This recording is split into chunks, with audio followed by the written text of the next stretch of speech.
అప్పు నీ మీద కోపంతో ఇంటి నుంచి వెళ్ళిపోలేదు వసుంధర. తను చేస్తున్న తప్పుకి కూడా నీ నిజాయితీ ఎదురవుతూ ఉండడంతో బయటపడే మంచి మార్గం వెతుక్కొని వెళ్ళిపోయిందంతే. ఆ లెటర్ని చూడగానే వెంటనే అప్పుని వెతుక్కొని తనకి సర్ది చెప్పి మళ్ళీ ఇంటికి తీసుకురావాలనుకున్నాను. కానీ ఇప్పుడు కూడా అప్పు కోరుకుంటున్న మనశ్శాంతిని దూరం చేయడం తప్పనిపించింది.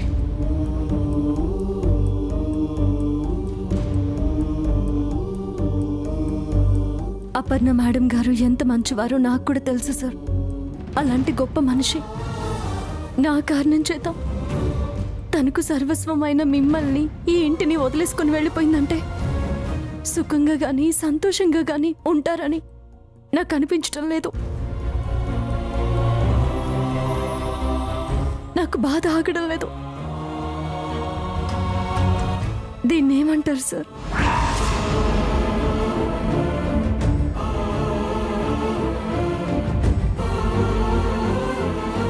నువ్వు మా అప్పు గురించి మాకంటే గొప్పగా తెలుసుకున్నావు వసుంధర. అప్పు మాతో కంటే నీతోనే ఎక్కువగా మాట్లాడింది. ఇద్దరి మధ్య ఏ జన్మ సంబంధం ఉందో నాకు తెలీదు వసుంధర. తను ఎన్నిసార్లు కోప్పడినా తిట్టాననుకున్నా నువ్వు అప్పు మాటలకి కుంగిపోయి దూరంగా వెళ్ళిపోలేదు. మరి దీన్నేమంటావు? అపర్ణాదేవి మేడం నన్నేమన్నా అది నాకు ఆశీర్వాదమే అనుకున్నాను.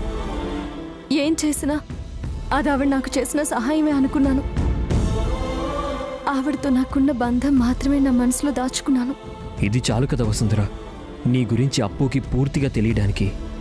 అప్పు ఈ ఇంటికి దూరంగా వెళ్ళిపోవడం కూడా అప్పుకి నీ ద్వారా కలిగిన పుణ్యమే వసుంధర.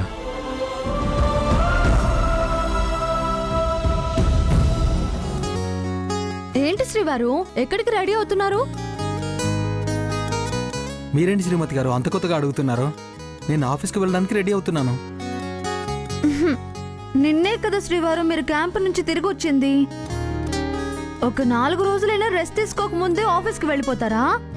మీరేం కంగారు పడనక్కర్లే శ్రీమతి గారు. ఆఫీస్లో నాకెవ్వరూ పని చెప్పరు. నేను శ్రమ పడాల్సిన అవసరమే లేదు. ఇంకా చెప్పాలంటే నేనే అందరికీ పని అప్పగించాలి. మరి అందరి గురించి ఆలోచించినప్పుడు నా గురించి మాత్రం ఆలోచించరా శ్రీవారు?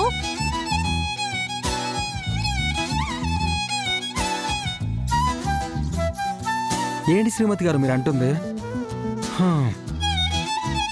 మీరు నాకు అర్థం కావడం లేదు. ఎప్పుడు ఆఫీస్లో మీటింగ్లేనా? అప్పుడప్పుడైనా నా గురించి ఆలోచించుకోరా శ్రీవారు? అలా ఎందుకు అనుకుంటారు శ్రీమతి గారు? వచ్చేటప్పుడు మీకోసం మీకిష్టమైన ఉల్లిపాయ పకోడీ తీసుకొస్తా. అయ్యయ్యో, ఎందుకులేండి శ్రీవారు? ఆ పకోడీ వేసావన్నీ ఇంటికి తీసుకురండి. నాకు నచ్చినలాగా వేయించుకుంటూ తింటూ కాలక్షేపం చేస్తాను. చూడండి శ్రీమతి గారు, మీరెందుకో నాతో చాలా కన్ఫ్యూజింగ్గా మాట్లాడుతున్నారు. నాకేం అర్థం కావడం లేదు. అసలు మీ ఒంట్లో బానే ఉందా? చాలా బాగుంది శ్రీవారు, కానీ నిద్ర మాత్రలు ఇస్తే మాత్రం పడుకుంటానేమో. ఓహో అలాగా.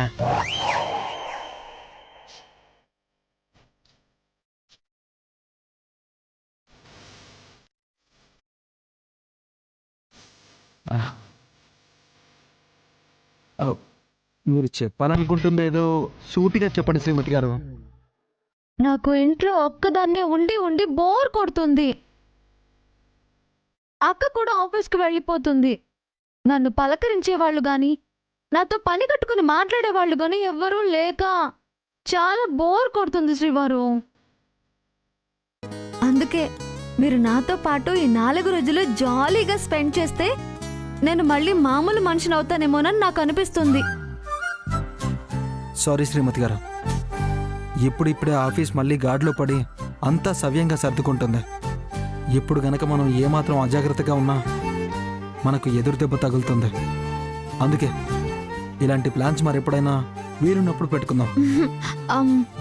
శ్రీవారు, ఇంకొకసారి ఆలోచించండి. ఇప్పుడు అక్క ఆఫీస్కి వెళ్ళి ఎలాగో మేనేజ్ చేస్తుంది కదా, ఇంకా వారం రోజుల పాటు తను ఇదంతా చూసుకుంటుందిలే. వద్దు శ్రీమతి గారు, ఇప్పటికే నేను వదిన్ని చాలా ఇబ్బంది పెట్టాను.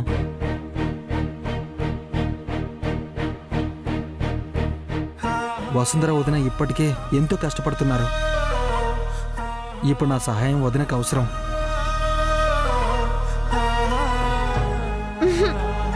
కనీసం ఈరోజు ఒక్కరోజు కూడా నాతో కేటాయించలేరా? మీకు ముందే చెప్పానుగా శ్రీమతి గారు, ఈరోజు బోర్డు మీటింగ్ ఉందని.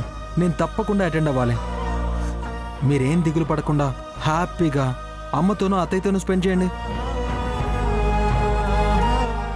సరేనా? బాయ్. ఆగండి శ్రీవారు.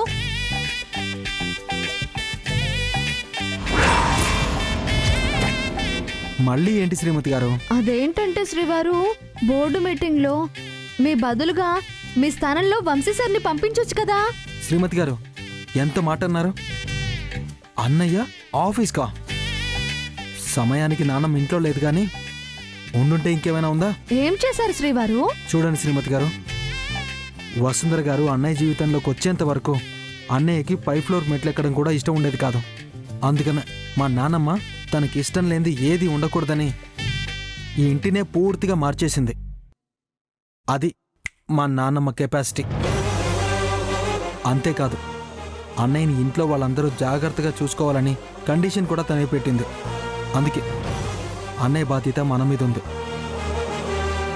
దయచేసి మనం అన్నయ్యని కష్టపడకూడదా లెక్క గారు? నాకు ఆఫీస్ టైం అవుతుంది. బాయ్. శ్రీవారు, శ్రీవారు! ఈ ఆనంద్ గారు ఎప్పటికి మారతారో ఏమో, నన్ను అస్సలు అర్థం చేసుకోరు. ఈ కుటుంబం కోసం మీరు కూడా మీ సరదాల్ని ఇష్టాల్ని దూరం చేసుకుంటున్నారా అలైక్య? లేదు, ఇక నుంచి అలా జరగనివ్వను.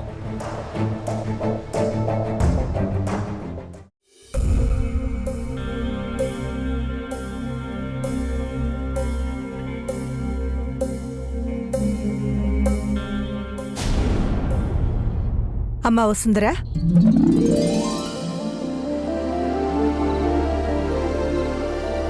Madam, good morning madam. Good morning అమ్మా. వసుంధరా, ఎక్కడికో చాలా హడావుడిగా బయలుదేరుతున్నట్టున్నా? ఇంకెక్కడికి మేడం, ఆఫీస్కే. ఈరోజు కంపెనీ ఎంప్లాయీస్తో అర్జెంటుగా మీటింగ్ అరేంజ్ చేశాం. ఆన్ టైంలో అక్కడ ఉండాలి. ఇకపై కొన్నాళ్ల పాటు ఆఫీస్కి వెళ్ళొద్దులే వసుంధరా.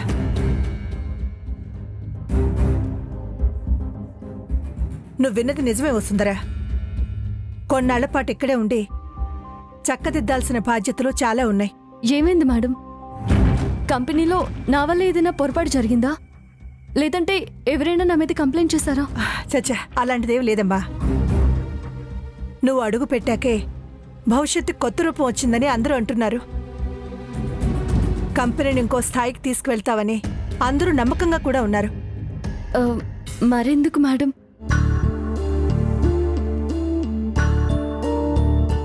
సరే మేడం, మీరు చెప్పినట్టుగానే నేను ఆఫీస్కి వెళ్ళను. కానీ నేను రావడం లేదని ఆనంద్ గారికి ఇన్ఫార్మ్ చేస్తాను. ఆగమ్మా, ఎందుకు వద్దన్నను కూడా అడగవేంటమ్మా? మీరు చెప్పిందే నేను ఏ పని చేయను మేడం. అలాంటిది మీరు వద్దన్నాక నేను ఎలా చేస్తాను? నన్ను క్షమించి వసుంధరా. నీకు అసలు విషయం చెప్పకుండా నేను ముందుకు వెళ్ళాను. ఏంటో చెప్పండి మేడం. వంశీని పెంచి పోషించింది నేనే అయినా వంశీ మాత్రం ఇప్పటిదాకా అత్తయ్య గారి నీడలోనే పెరిగాడు. వాళ్ళిద్దరి మధ్య అనుబంధం ఎలాంటిదో నీకు కూడా తెలుసు కదమ్మా.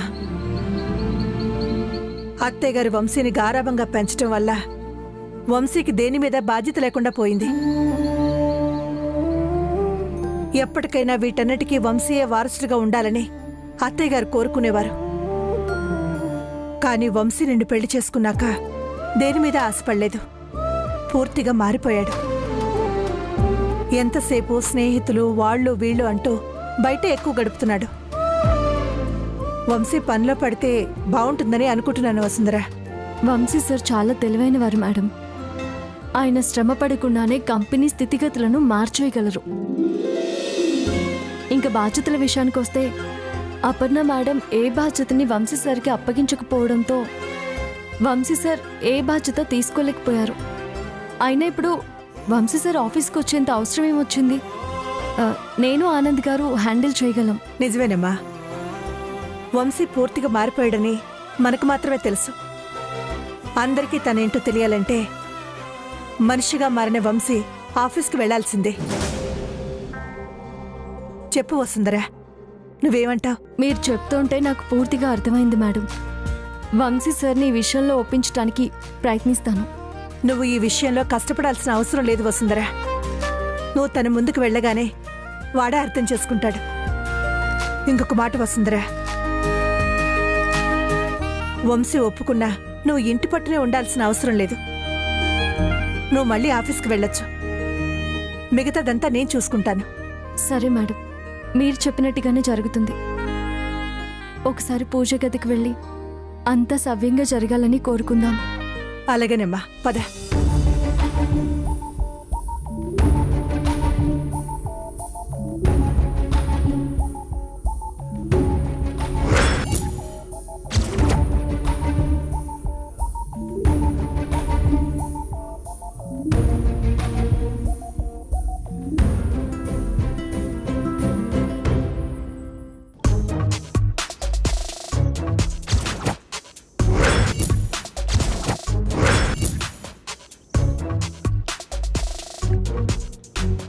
ఎదురుగా దర్జాగా కూర్చునుంది మన వసుంధరనే కదా?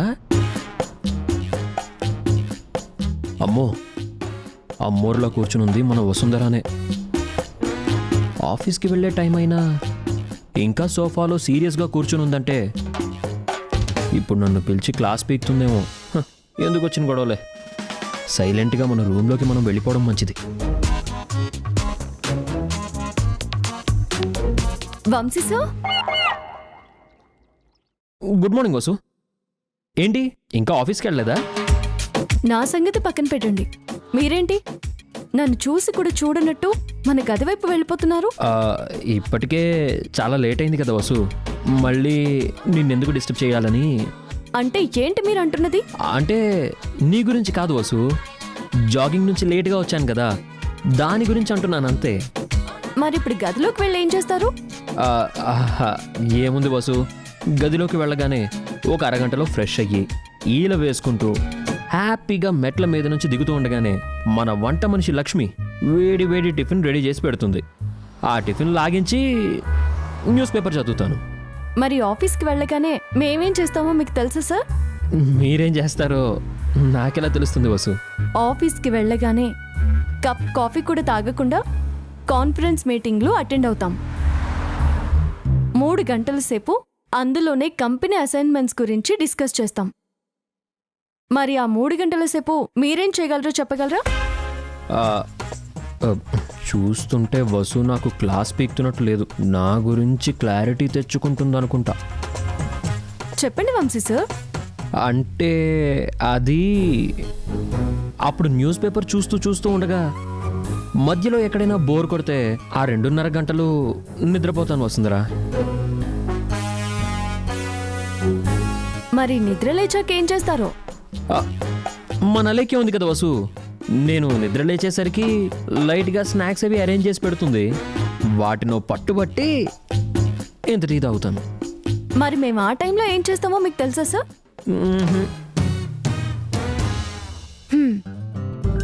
మన కంపెనీ ఎంప్లాయీస్ని ఒక్కొక్కరిగా పిలిచి మన దగ్గర లోకల్ ప్రొడక్ట్స్ గురించి ఎక్స్ప్లెయిన్ చేస్తాం. అంటే వాటి మీద అవగాహన వాళ్ళకు కల్పిస్తున్నాం. అర్థమైందా? ఆ తర్వాత ఏం చేస్తారు వంశీ సార్? అదేంటి నోరు తెచ్చి సమాధానం చెప్పరే? ఇంతసేపు తెగ ఇదైపోతూ చెప్పారు కదా, మరి ఇప్పుడేమైంది? ఇంకొద్దులే వసుంధరా, ఇంకా మనం ముందుకెళ్తే నేను చెప్పేది విన్నాక నన్ను ఇక్కడే అసహ్యించుకొని ఇటు నుంచి ఆఫీస్కి వెళ్ళిపోతావు. మీరు చెప్పకపోయినా నేను ఈ క్షణమే ఆఫీస్కి వెళ్తాను వంశీ సార్. ఏయ్, ఎందుకు? ఒక మహానుభావుడు, ఎంతో గొప్ప వ్యక్తి నా ముందుకొచ్చి, ఇదిగో చూడు వసుంధరా, మీ ఆయన కంటే మీకు ఇదే ఎంతో మేలు, ఆయన భార్యని అస్సలు కష్టపెట్టకుండా తనని ఇంట్లోనే పెట్టి ఎంత బాగా చూసుకుంటున్నాడు. నీ భర్త ఉన్నాడు, పాపం నిన్ను రోజు ఆఫీస్కి పంపిస్తూ ఎంతో కష్టపెడుతున్నాడు. ఆయన్ని పెళ్లి చేసుకుని నువ్వేం సుఖపడుతున్నావని నన్ను తిట్టి మరీ వెళ్ళాడండి ఆ మహానుభావుడు. నేను లేని టైంలో నీకు వార్నింగ్ ఇచ్చింది ఎవరు వసుంధరా? అతనెవరో ఇప్పుడే చెప్పు, కాళ్ళు చేతులు విరగ్గొడతాను. నిజంగా అతన్ని మీరు కాళ్ళు చేతులు విరక్కొడతారా సార్?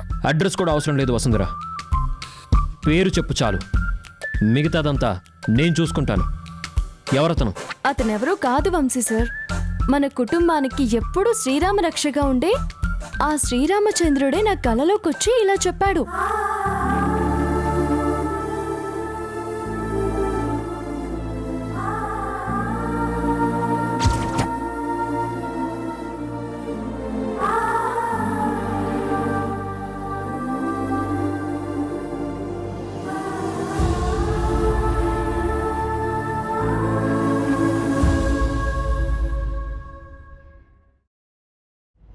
వసు, వసు, నువ్వు అంటుంది నిజమేనా? నేనెప్పుడూ అబద్ధం చెప్పి మీ దాకా రాలేదు కదా సార్. మీరు ఆఫీస్కి రావాలనే ఆ భగవంతుడి కోరిక కూడా. సరే, నేను వస్తాను. వసు, 5 నిమిషాలు వెయిట్ చేయి, నేను వస్తాను. ఇద్దరం కలిసి ఆఫీస్కి వెళ్దాం.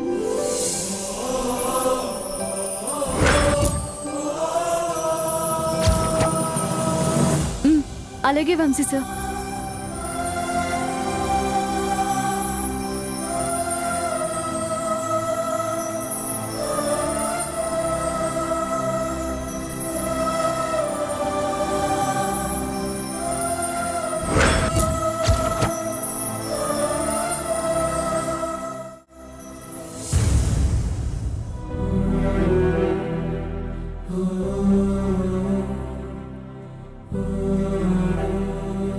అమ్మా, అంతా నీ చలవతో నేననుకున్నట్టుగానే జరుగుతుందేమో. ఇప్పుడు ఈ ఇంట్లో ఎలాంటి సమస్యలు లేవు. అత్తయ్య గారు మనశ్శాంతి కోసం ఈ ఇంటి నుంచి వెళ్ళిపోయారని బాధగా ఉన్నా, ఎక్కడున్నా ఇంటి క్షేమమే కోరుకుంటున్నారనుకుంటున్నాను. ఎలాగో వసుంధర కూడా అత్తయ్య గారి బాధ్యతలను తీసుకుని ముందుకు వెళ్తుంది. అలాగే వంశీ కూడా పూర్తిగా మారిపోయి ఈ బాధల నుంచి కోలుకోవాలి. ఇకపోతే ఆనంద అలేఖ్యల గురించి నాకేమాత్రం దిగులేదు. వాళ్ళిద్దరూ ఒకరినొకరిని అర్థం చేసుకున్నారు. ఇప్పుడున్న స్థితిగతుల్ని వాళ్ళు అర్థం చేసుకోవాలి. వంశీ త్వరలోనే ఇంటి బాధ్యతలు తీసుకుని కంపెనీ బాధ్యతలు చూసుకుంటాడు. తన చేతుల మీదుగానే అందరిలో ఇంకా చైతన్యం తీసుకొస్తాడు. వసుంధర సమక్షంలో ఇదంతా జరుగుతుందనుకుంటున్నాను. అలాగే జరగాలని నువ్వు ఆశీర్వదించమ్మా.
జాగ్రత్త పడకపోతే ఆ వసుంధర కాళ్ళ దగ్గర పడేలా ఉన్నాను.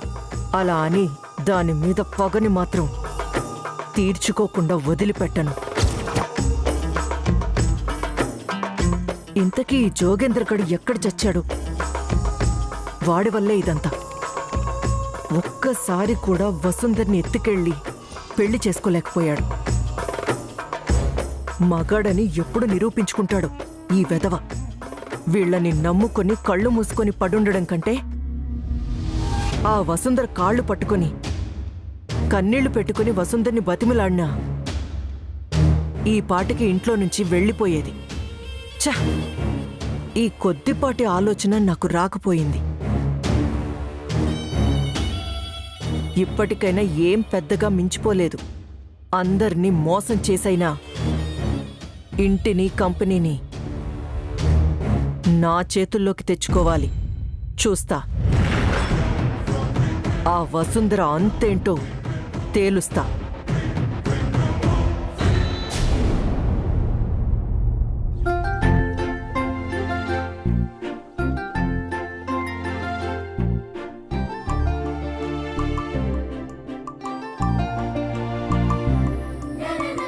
వసు, ఆ సూట్ ఇవ్వు.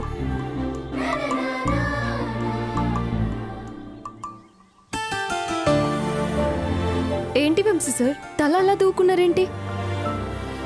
ఇదే కదా వసు ఇప్పుడున్న ట్రెండ్. ఈ ట్రెండ్ మీకేం బాగాలేదు సార్. ఉండండి, నేను దూతాను. అలాగే అలాగే.